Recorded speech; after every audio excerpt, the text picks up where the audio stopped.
Hello, Acceleration Nation. This podcast is with me and my friend Dominic Nemes, where we did a LinkedIn Live where we talked about negotiation and how the both of us have been screwed over by not negotiating for what we're worth. We talked about some action plans, some ways to negotiate for what you're worth, how to think about promotions in your career trajectory. We talk about the new every two rule. Listen to the podcast to understand what that means and how it can catapult your career. And we just have a good conversation about money, negotiation, and getting paid what you're worth. So sit back, enjoy the podcast. You'll hear a couple of things where we are referring to some slides that we present in the podcast. You can watch those on our YouTube stream. But for now, kick back, relax, learn a little bit, and own your career. Thanks everybody for being here. I'm your host, Dominic Namis, and with me today I have Alan Stein. I'd love to just start with some introductions. First, myself, I go by Dom. I am currently leading business development at a startup called NeoPeople, where we do payroll and HR. I also currently do LinkedIn creator work, partner with brands to get their word out on LinkedIn. With me today, I have Alan Stein, who's worked at companies like American Express, Google, Meta, Salesforce. Alan's a really impressive guy. His most recent role in corporate was as a director at Salesforce. He was making a little bit over $500,000 a year, which just blows my mind. Like, how can somebody be making $500,000 a year? That's incredible. One of the reasons that I brought Alan on today is because he now works at his own company. He started his own company called Kadima Careers, where he helps folks who are underpaid, undervalued, and underserved get better roles, get higher pay, and succeed in their careers. So Alan, without further ado, would love to kick it over to you to tell us a little bit more about yourself, even though I did that brief introduction. Thanks so much, Dom. I have a 25 plus year career. I started going for a degree in psychology, then wound up on Wall Street, worked in venture capital, read the book Moneyball, and then decided to work in baseball. I worked for the New York Mets and then the Toronto Blue Jays minor league affiliates. Realized that the pay sucked and the work-life balance sucked. So I decided to go back to business school. And after B school, I went to American Express, as you mentioned. I led customer success and operations teams there. And I moved over to Google, where I led customer support, operations, sales ops teams. Then worked at a couple different startups, Datadog and Andela. Then returned to big tech at Facebook, where I led a data management operations team. And moved over to Tableau, where I led an escalation management team. Then we got acquired by Salesforce. And so during my career, I worked for a lot of different companies. Only a few I got fired from. That's hilarious. I see the resemblance between you and Brad Pitt. So if anybody has not seen the movie Moneyball, I highly recommend. It's one of my all-time favorite movies. Like you mentioned, so we both worked at Meta. We're both in the sales org. So we have a lot of similarities. The one big difference between you and I, Alan, is that I've worked one corporate job mainly at Meta. You have worked 29 of them. So tell us a little bit about that. You've worked all over the place. I'm sure you've had a ton of different bosses. Tell us about those 29 jobs. Some would see it as somewhat of a negative thing, but tell us why those 29 jobs were valuable to you in your career. To clarify, the first job I had was as a 14-year-old when I worked in a grocery store. So that was not a corporate job. I've had 21 corporate jobs, but I consider that a job that first started me in work, and I was making $5 an hour then as a cashier at Walbaum's in Long Island. I moved up to $5.80 an hour as a front end manager. But I'm someone who gets bored and I'm someone who likes to always learn and grow. So once I was in a role for a year, 2 years, I lost a little interest. And I've always liked to do different things and explore different options. And I've also later in my career been thoughtful about where I want to go and what's important for me and try to align my values with where I want to go rather than just have things randomly fall into my lap. I love that. I love that. That's awesome. And so we came together, you and I, Alan, because I wanted to spread the word to people about how to negotiate for more pay, how to get a promotion if you're happy in your current role, right? I know at Meta, we had something called PSCs, which is just your annual or biannual performance review. They kept switching it back and forth. I know at Google, they call it perf. So I want to hear from you, just in a nutshell, why should people be negotiating? I know for me personally, the first offer I got from Meta, I accepted. Nobody in my family had ever thought that you could work for then Facebook, now Meta, right? When I saw that offer letter, I was like, where do I sign? But the big mistake that I learned is, hey, over the last 5.5 years, I probably lost out on over $150,000 in compensation. And when I compared it with my peers, they were making more than me. They were making quite more than me. So tell us, from your perspective, why should people be negotiating? And then on the back end, how should they be thinking about getting promoted if they're happy in their current role? The first thing on the negotiation side, my father-in-law says this: you don't get what you don't ask for. So if you don't ask for it, they're often not going to give it to you. So I didn't learn that till later in my career too. The first job I got from Google, I was overwhelmed with the $225,000 I think they were throwing at me. And I was like, where do I sign? But I've since come to know that a lot of people negotiate. And also from the hiring manager's perspective, when we would make an offer, we would not offer the highest end of the range. If we were going to hire you, Dom, for a role as a sales executive, we would know that we could pay somewhere like 150 to 220. Let's throw numbers out there. And we are not going to go to 220 at the first offer. And if you tell us something early on that you previously made 130,000, we're going to go a hell of a lot closer to that 150 level. So there are lots of inefficiencies in the market, unlike in sports, where you can see everybody's salary, where they disclose that. The players get paid quite well. In the corporate world, most salaries are hidden, and there are some places where you can find it on Blind and Levels.fyi and Fishbowl, but there's a lot of selection bias with that. And there's an asymmetry of information between what the companies have and what us as employees have. And because of that, it works to our disadvantage. It has something on the perf side too, but I can go there or you can dig deeper here. Sure, we'll dig deeper as we move along in the conversation, but I really appreciate that perspective on negotiation, right? Like you said, you can't get what you don't ask for. I think that is just such a gem, right, in terms of advice in corporate America. You got to ask for what you want. I'd love to pivot a bit. I know you have shared with me that it hasn't been all rainbows and sunshine throughout your career, right? You've actually been fired from a couple of corporations. I'd love to hear from you what that experience taught you, first of all, and then two, how that helped you long term go to bigger and better things. I've been fired 5 times, which may seem like a lot, but I've had 29 jobs. So 24 times I left on my own volition. So that's not too bad. One, I was fired because I wasn't doing a good job, and they gave me feedback at the venture capital firm, and they gave me a performance plan. And I didn't really adhere to it because I wasn't into the job, and they fired me. It was a nice exit. They took me out for sushi, and I'm still friends with a lot of them. The second firing was at Google, and that was because I said something stupid. I apologized for it. I admitted to it, and it didn't matter. So that ended pretty abruptly. Then at a startup, I got fired because I wouldn't share some information that was not appropriate to be shared internally. It was like performance information for people not in a reporting line, and they didn't like that. Then from Facebook, it was politically driven. And then from Salesforce, it was a mutual decision at the end. So I'm not going into too many details here. I'm saying the names of the company, but I'm not going to the details. But that's essentially what led to. That's some powerful stuff. In a season, in a time where a lot of folks are being fired, laid off, even folks who've had perfect performance reviews are being laid off because big tech got too big. They decided they need to make financial cuts, and they said, hey, we're going to just get rid of your entire organization or your entire team. Good luck. So I'm happy to hear from somebody like you who has a little bit more experience in the corporate world that it's not the end, right? Like bigger and better things are to come after a layoff,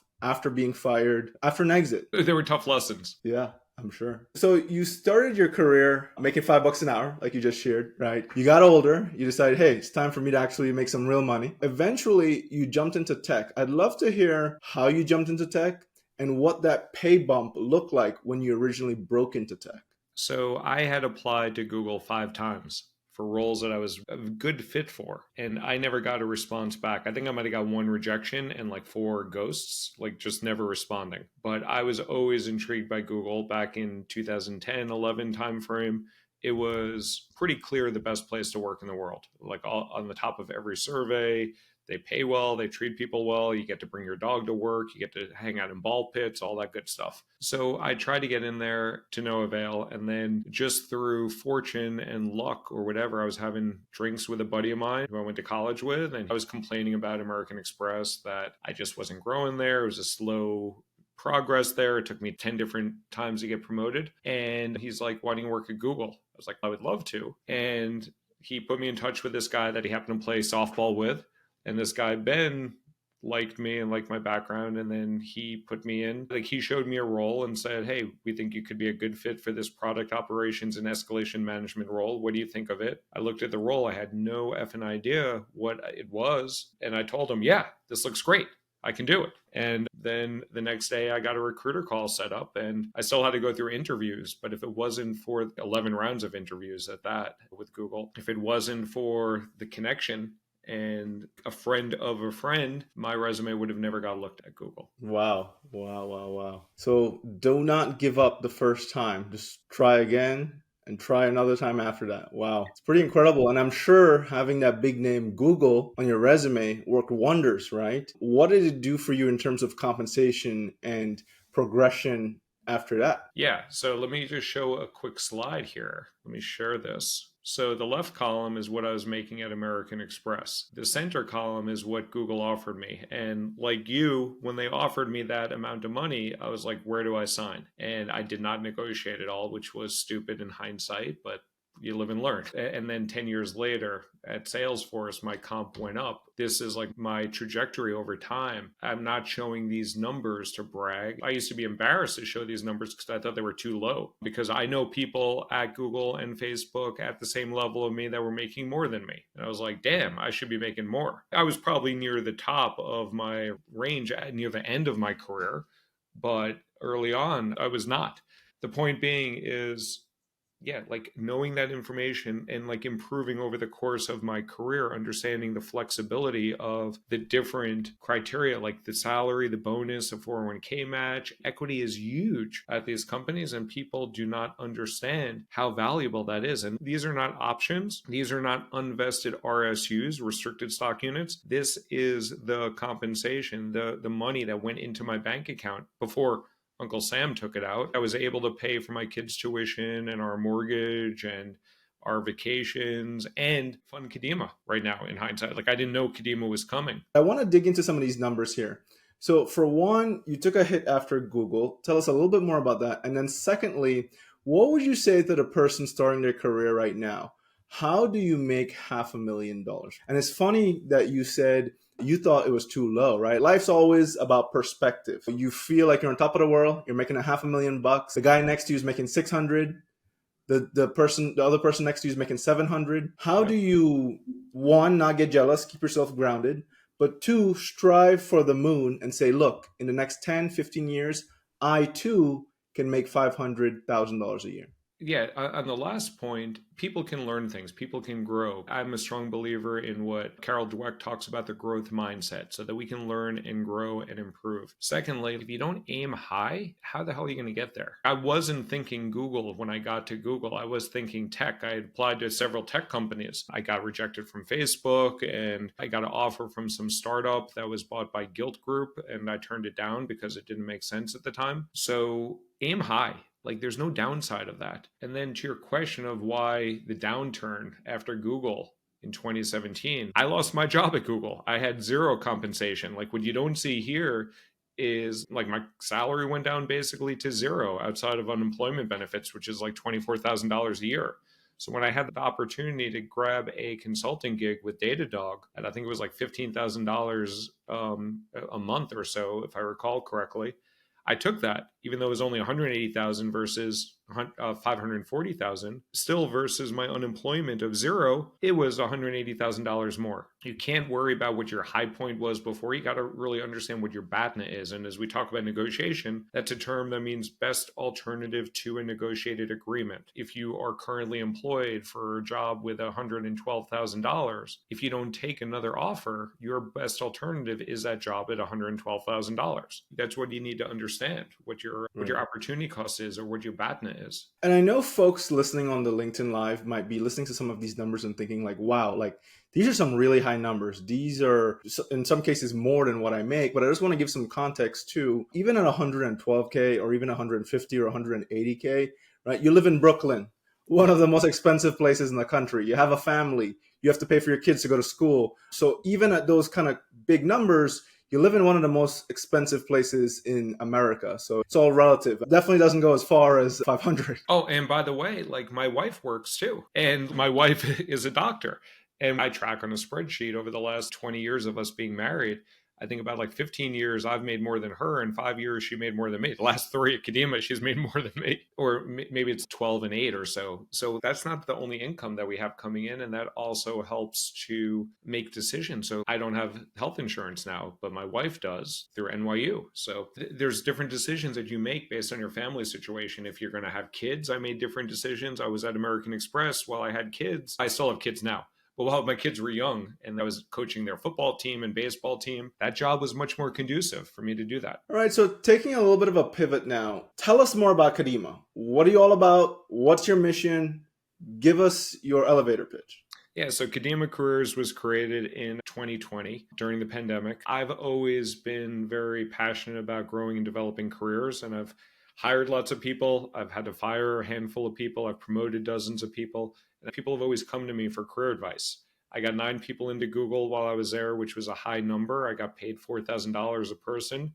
They give you an employee bonus if you get referrals in. So I'm naturally good at helping people with career advice. And I would always raise my hand to go on campus, to recruit at my old schools. And I also was very passionate about DEI, which I was at Google during Trayvon Martin's murder in 2012. And I got involved in supporting some DEI initiatives and getting involved with MLT, Management Leadership of Tomorrow, and a couple of mentorship programs. And then in 2020, when George Floyd was murdered, I saw the same stuff going on where the company was talking a big game about how they're going to improve. I was at Salesforce this time instead of Google, but there was a lot of talk about how we have to get more diversity and we have to build more equity within the organization. And I heard the same story. So I was actually applying for some jobs internally for DEI talent acquisition. I've applied for talent acquisition roles 4 times in my career, talent acquisition or DEI. And I always got denied because I don't have the experience in recruiting. And I'm not a diverse person as a white guy. I'm not that diverse of a population. So I didn't get those roles. I started doing Kadima on the side, where our mission as a company is to accelerate 1 million careers by 2040. And it's by leveling the playing field between the candidate and the company, between the employee and the employer, and really empowering people to own their career. And we help people get jobs quickly in 3.27 months and confidently and with lots more money, about $138,000 more after working with us than before. That's incredible. I think that's one of the things that really stood out about you, Alan, being a white man in corporate America. You are in the majority, you are at an advantage, and a lot of folks will talk a big game.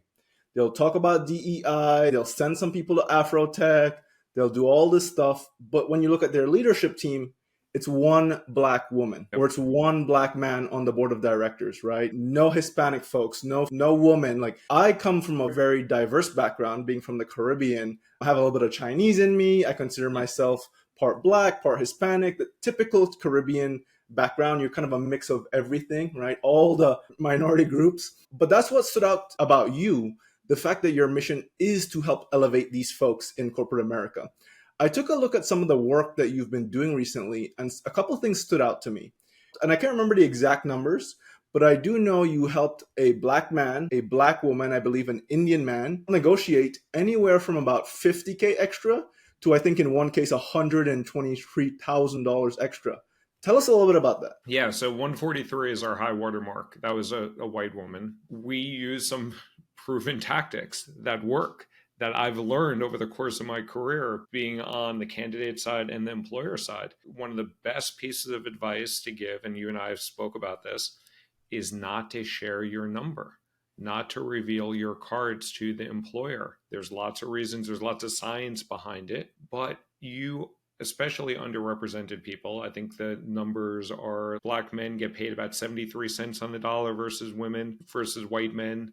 And women get paid in the 70 cents range, or depending on what you look at, also about 73 cents versus men. And then when you have an intersectionality of a black woman, it gets even more differentiated between the compensation. So if you talk about your number of what you're anticipating, you are likely anchoring on what you're currently getting paid. And if you are a Black woman or a Latinx man or something that has historically gotten paid less for lots of reasons that we can go into, you are going to anchor on a lower number and you are going to think that you deserve less.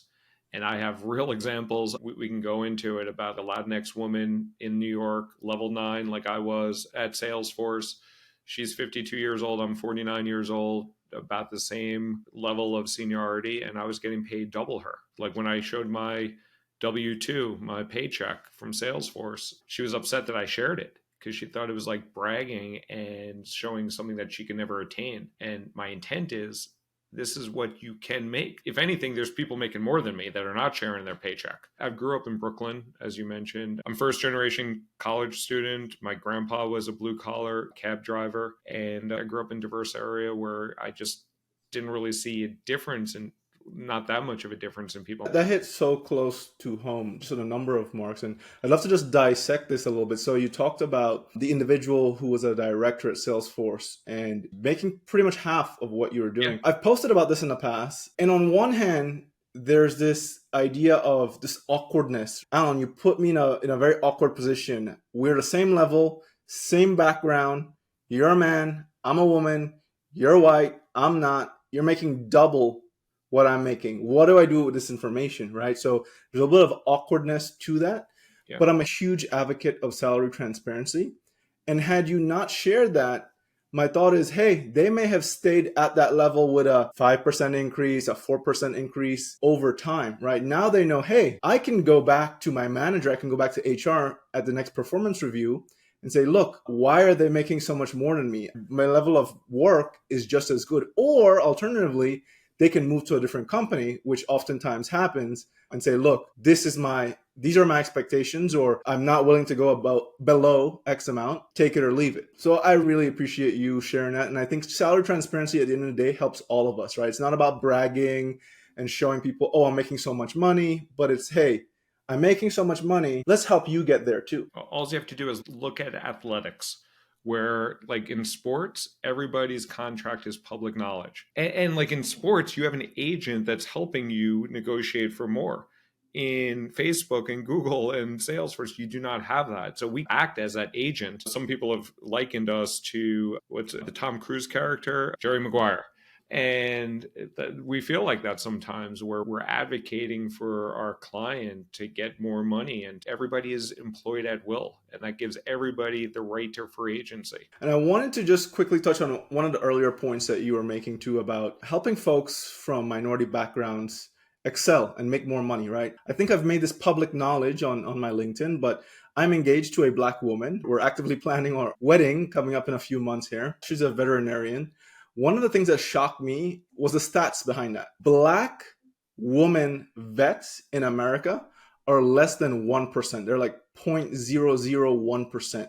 I think if my memory serves me right, there are less than 1,000 Black women vets in the entire country of America. That is just astounding. So my thought is, how can we help folks in that space break into these careers? And it can be a very lucrative career. My fiance has gotten a huge offer already, but how can we help more folks break into those fields and pay off their student debt? Because when you go to law school, when you go to vet school, when you go to med school, you often come out of school with 6 figures in debt, which is huge. So you got to get that high paying job to pay back the loan. I think that's a good point. I think on the vet side, thinking back on it, I've never had a Black vet, not a Black woman or a Black, like we have lots of pets. I've just never thought about this question until you mentioned it now, but I've always had white men or white women. If you don't see it out there, you don't know that you can be it. The first 2 jobs I had, I was going for a PhD in clinical psychology.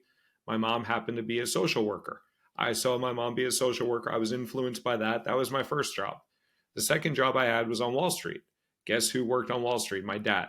I wound up actually getting placed in a temp agency through my dad's company, and I wound up working there partially because of nepotism, partially because I earned it on my own, but because it was a different division that hired me and they didn't actually know I was my dad's kid. But I saw that, and that became my first 2 careers. So if you don't see anyone who looks like you, that is in a career, you have to either proactively go out of your sphere or someone has to pull you in to their sphere so that you're aware of that. Exactly. If you don't have a dad that has a big job, get a career coach. I think that's the lesson there, right? And I did not. My parents did not have big jobs. I think career coach is great. I think there's lots of things that you can do as an individual without a, like career coach is great. Like I've had multiple career coaches, life coaches, psychologists, psychiatrists in my life that have helped out. But if you can't afford a career coach, there's lots of things that you can do also. There's lots of great books out there. There's lots of great content that Dom, you put out of people of how to take charge and control things. I put out as well on LinkedIn. So there are things you can do without a career coach, but a career coach will help you get there faster and probably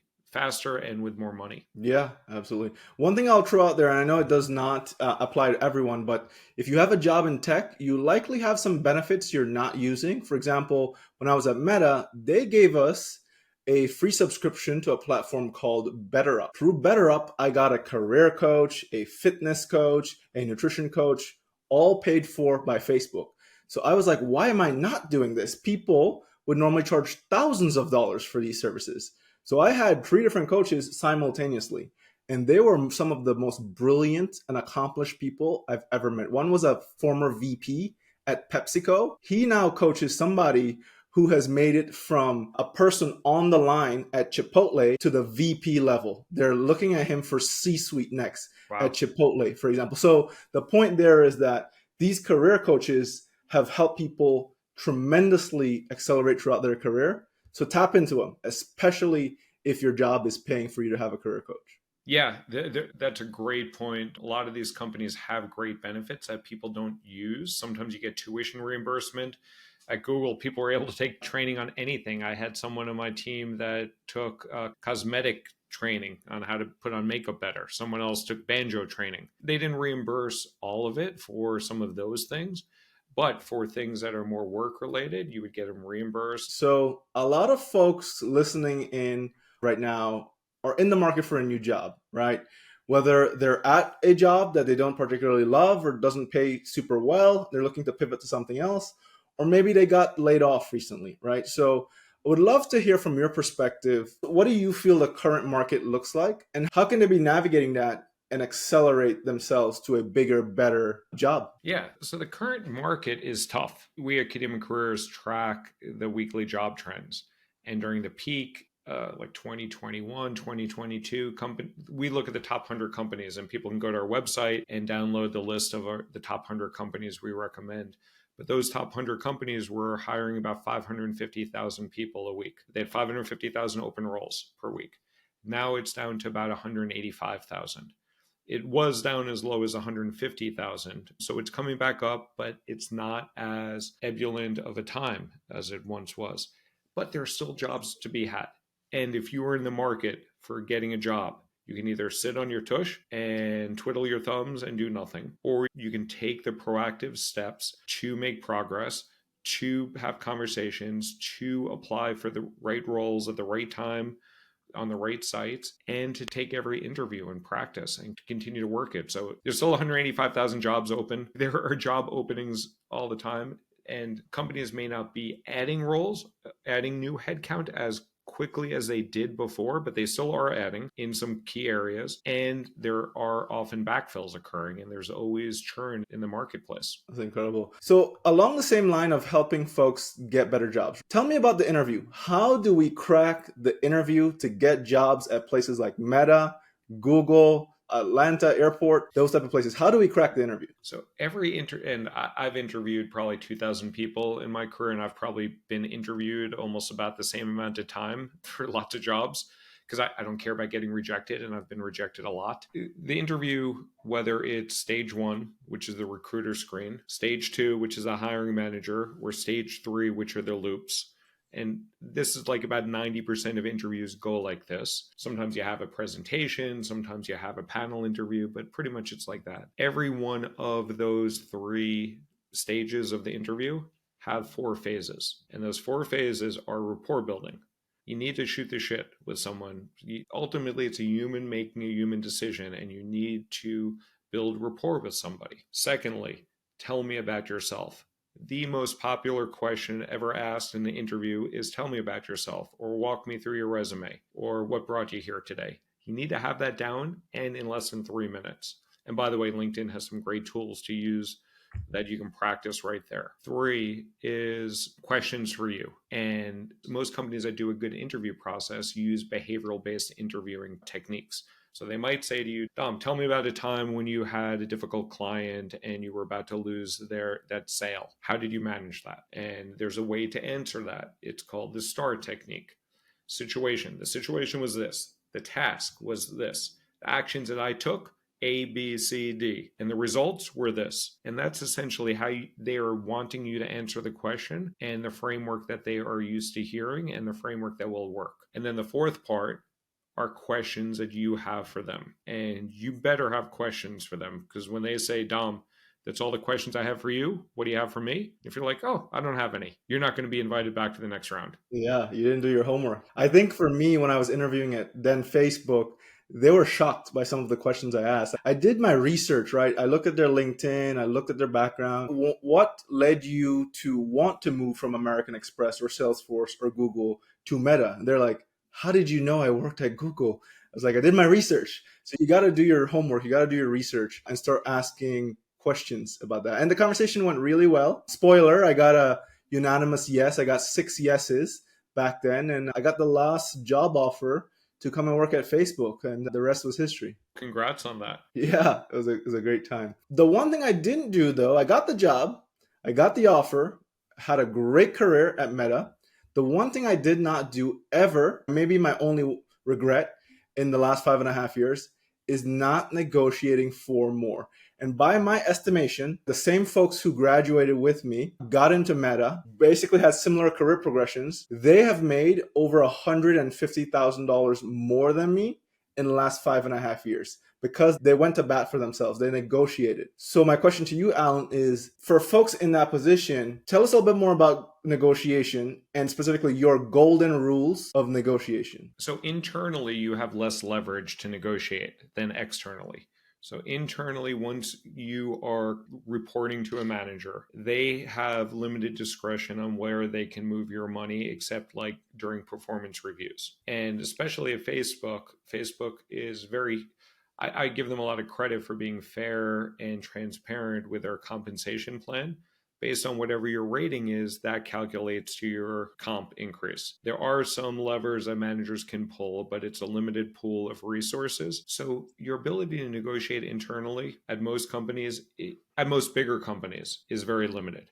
At a smaller company, everything's available. So you can negotiate whenever you want. You can try negotiating whenever you want in a big company, but I'm telling you that there are often limitations on the time and the range and the process of resetting people's compensation. The best tactic to negotiate for more compensation is to get an external offer. If you are willing to stay at your current company, you can bring that back to your company and they will make a decision. Different companies have different policies and different rules, and different leaders have different ways of handling this. But most companies, if you're a strong performer, they will counter the offer. And there's no downside to doing that. And there's no downside of you bouncing one off the other. But what you should do before you get into such a negotiation is think in your mind which one do you actually want, so that you're negotiating from a place of power and a place of your choice. So internally, you can move teams, but usually when you move internally at almost every company I've worked, you don't get a bump in compensation. Sometimes you do if you go to a different ladder, a job ladder. But the best way to get more money is an external offer, whether you decide to take it or decide to negotiate. I'd love to share just a quick experience on that. So I actually had a family member who loved the job, loved the manager, did not love the pay. So they were interviewing other places. They said, hey, let me shop around. They got about a $15K pay increase offer from another company. They brought it back to their manager. They actually matched it, and they chose to stay at the current company. So that worked out really well for them. I will say sometimes if it's not that case where you love the manager, love the work you're doing, don't love the pay, if you bring that offer back, then you're still stuck with a situation where pay's higher, manager's not great, job's not great. My personal suggestion in that case is take that competing offer. Take that next job. Yeah, there's lots of reasons to take the other offer. Getting another logo on your resume often does positive things for you. Not only does it look good, like depending on what the other logo is, but it often looks good. It shows that you have more breadth, and it instantaneously will expand your network. And you will learn new things because a company is doing things differently, and that will build your career. Like right now with Kadima Careers, we're taking elements from Facebook. Facebook has done some really good things. I don't love everything about it, but they do some really good things about diversity hiring and their compensation model. We've taken some things from Google. We've taken some things from Salesforce, American Express, and I was able to learn from all those companies because of all those experiences. My final question to you, Alan, getting promoted or getting out? I know you have a famous phrase. I would love to know a little bit more about it. I would love for you to share with the audience here. So getting out, getting promoted, your take on that. I call it the new every two. I stole this from Verizon. They used to have this deal where they give away a free phone every 2 years. They don't do that anymore. But if you are someone who cares about your career trajectory, if you're someone who cares about your compensation, and you don't need to care about those, there's lots of other things to care about, and that's totally cool. But for people that are looking for career trajectory and compensation increase, every 2 years, you should be looking to go up within the organization, getting promoted or getting increase in scope, going over in terms of regional or functional or some other sort of experience. And if you're not getting that internally, get the hell out every 2 years. Again, like you could continue at the same company and continue to go up and continue to get promoted and continue to get more scope and responsibility, then keep doing that if you're enjoying that. And this doesn't apply to everybody, by the way. So there have been times in my life and my wife's life when we've had young kids or we haven't had sick parents, but I know other people that have had sick parents. You may want to chill out a little bit. You may want some stability in the workplace. That's totally cool. But when you're in the phase of your life where you are trying to grow your career and grow your compensation, new every two. New every two. You heard it here first. I love that. It's so funny too, because the day after I left Meta, I had people asking me to interview at Amex, American Express, Deloitte, Google. I can only imagine what moving to some of those companies over my career instead of staying at one company for 5.5 years, what impact that would have had on my compensation. So, but you live and you learn. You live and you learn. Your career's not over, Dom. It's just getting started. It's just getting started. So a long road ahead of me. I'm dabbling in some entrepreneurial endeavors at the moment, which have paid off very well. But that's for another LinkedIn Live in the future. Yeah. Should we take some questions? Let's do it. So the first question we have here is getting fired. How do you explain that to prospective employers, right? So I'm not as transparent when I was interviewing for jobs as I was with you here. And one time I was, and that was really stupid. When I interviewed for Amazon once, I told them the exact details of how I got fired from Google. And she told me, why the hell are you telling me this? I did not get that job, by the way. So there's an internal narrative and an external narrative. So the internal narrative is a truth between you and yourself. You do not need to share that internal narrative. You can share an external narrative to position yourself for the role. You should not outwardly lie, but you do not need to say you got fired. You can say that we decided to part ways or it wasn't the right fit for me. There's lots of ways to do it and they will not probe. I've never been probed. Sometimes I've proactively shared way too much information, but I was never probed on why did I leave Google for a startup making 2/3 less. Like instead, I just forwarded it with I was at Google for 5.5 years and I was tempted by the startup scene. So I worked at Datadog and then Andela. And then I realized that the startup space was really not as green as I had thought. I love that perspective. So you don't have to be disclosing that you got fired. Just said, hey, we mutually decided to part ways and leave it at that. I love that advice. I love that advice. But it was like the first time I got fired and having to share that, it was very nerve-wracking. I was like, oh my God, what am I going to say? What am I going to say? And usually they don't even ask. And then I just proactively started heading it off with my story. But do not lie. On background checks, they will confirm things, but they will not be able to find out if you got fired or quit. They just will know the dates that you worked there. Got it. That's really good advice. The background check does not show that you got fired. No, it doesn't say that. So you got an MBA, and I'll leave it up to you if you want to share where you got that MBA from. But the big question is, was getting that MBA beneficial in finding positions with a higher salary range? So I got an MBA from Columbia Business School, which is one of the self-proclaimed M7. There are 7 business schools that call themselves a Magnificent Seven. I never heard about this until my first week on campus, and the dean told us this. It's like Columbia, Stanford, Wharton, Kellogg, Harvard. Chicago, Harvard, and if I didn't say Wharton. So I spent a lot of money for my MBA. Back then, it was $138,000. Now it costs about $250,000 for an MBA. There are scholarships Inflation. that you can get. And if you are Black, if you are a woman, if you are Latinx, if you want to DM me after, I will tell you about some great programs that do offer full rides at some of the top schools if you qualify to get into those schools. So they will pay for it. So DM me. It's called the consortium, but I'll put you in touch with someone there. It was worth it for me because I was leaving a $24,000 or $20,000 a year baseball job. So my opportunity cost was low and I was trying to reset my career. So it made sense for me. And I also had money saved up from my time on Wall Street and venture capital.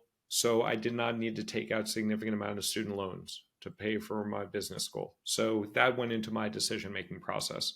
I generally do not advise people to pay a lot of money for an MBA program outside of the top 20. If you're going to get someone to pay for it, your company or a scholarship, great. But outside of the top 20 business schools, they're usually not worth the money. And even some of the top ones are not worth the money. But in my case, it was definitely worth the money and I would have done it. I would do it again. I'd love that advice. Could be worth it for your career, but don't necessarily, dig too deep of a hole. Don't necessarily go in debt just to have MBA on that resume, unless it's maybe the M7. And even then, it's still like tough even to like the M20, like NYU is a great school, Texas is a great school, Duke is, Emory, I don't know, all Cornell. There's lots of great schools. Oh, MIT, I think was the other M7 that I missed. But you don't need to go to the M7. UCLA is a great school. And just to clarify, so did having Columbia MBA help you increase your salary? Yes. First off, Amex wouldn't have hired me in a manager role without having Columbia on there because they specifically recruited on campus. They hired 7 people in my class that year, maybe more. Then when I went to Google, multiple people referred to me as, oh yeah, he has Amex and Columbia Business School on his resume. That's why the names of the companies are so important. They don't even care what the hell you did there. But if you have Google on your resume, it gives a authority. It's like when they have commercials on TV and they have some like the actor or actress in a doctor coat and it gives all of a sudden authority that this person knows what they're talking about and it's just an actress or an actor. It's the same thing. It like you put the Google logo on there or you put a Goldman Sachs logo on there and all of a sudden you're like, ooh, this person must be smart or something like that. Those logos, we just live in a world where those logos carry a lot of weight, right? Good or bad.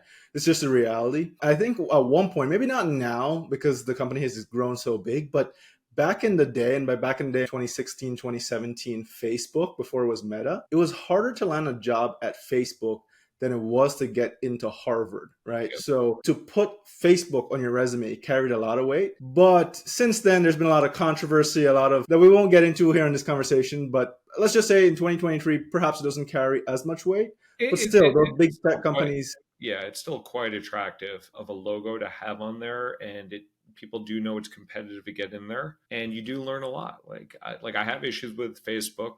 I have issues with all the companies I work with in different ways, but it's still a great place to learn and grow and they pay well. They are the second highest median compensation of any company out there. The first one only has 25 or 30 employees. I forget the name of them, but the median compensation at Facebook is $6,000, I believe. Yep. Median. I made a comment on somebody's post yesterday and it actually blew up, and I was not kidding. I actually know kids, right? 24, 25, 26 years old. And I'm not too far from that. So if you want to call me a kid, sure. But I know kids who left school 3 years out. They were making $150,000 at Meta. Their only problem financially was, which downtown apartment do I want to live in? And I bet they weren't engineers because engineers they were not. They have non-engineering. Engineers have 2s or 3s in front of them if they are good at what they're doing. Exactly. The best thing I think I got from Meta is the fact that it taught me so much in such a short period of time, and it brought me around world-class people. I equate it to getting an MBA. Yeah. Being at Facebook for a few years is like getting your MBA. Oh, totally. Plus, we saw Macklemore. We were talking about that. We saw, and we saw lots of good entertainment. Yeah. So I know we're bumping up on time here, but I want to just do a speed round just so we answer some of the questions from the audience. We've been talking about tech for a minute. Big question. I see this all the time. How do you crack the ATS?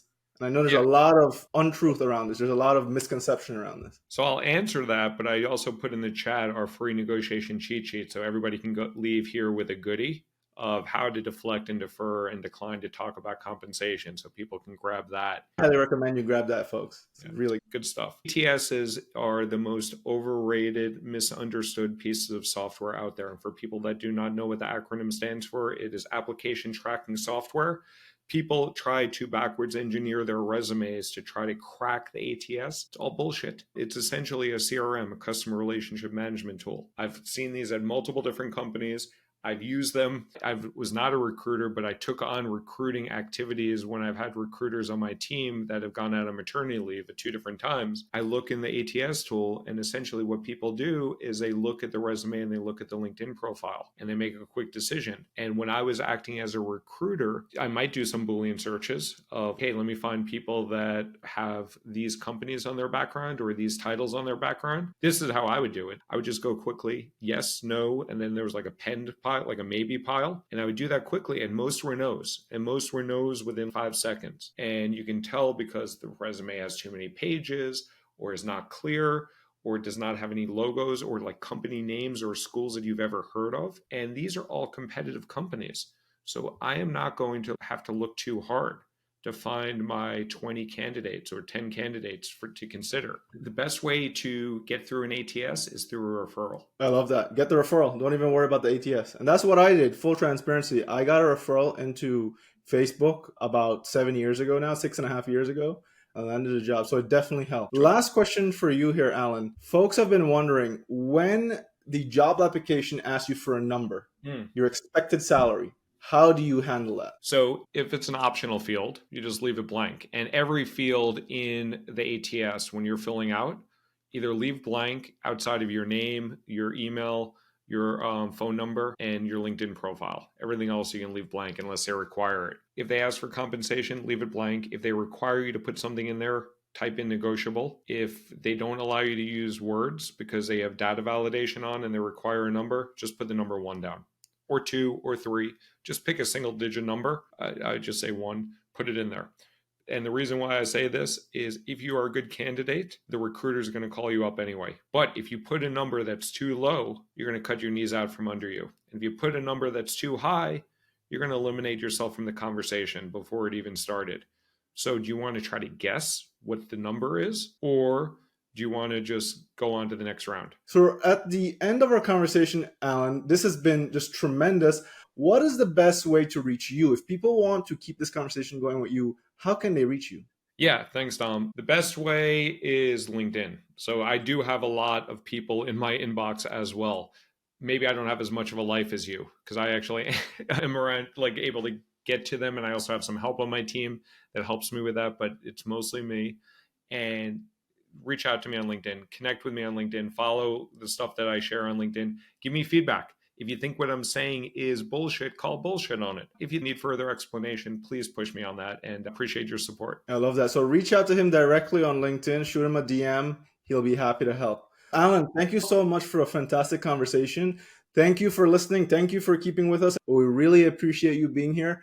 Grab that negotiation cheat sheet, and we're rooting for you. We really hope that you're getting paid what you're worth. We really hope that you're getting paid more than what you currently are at. And let us know how we can help. We'd love to help. Can I have 3 more words? Sure. Own your career. Own your career. Powerful stuff. All right. Take care, guys. Bye.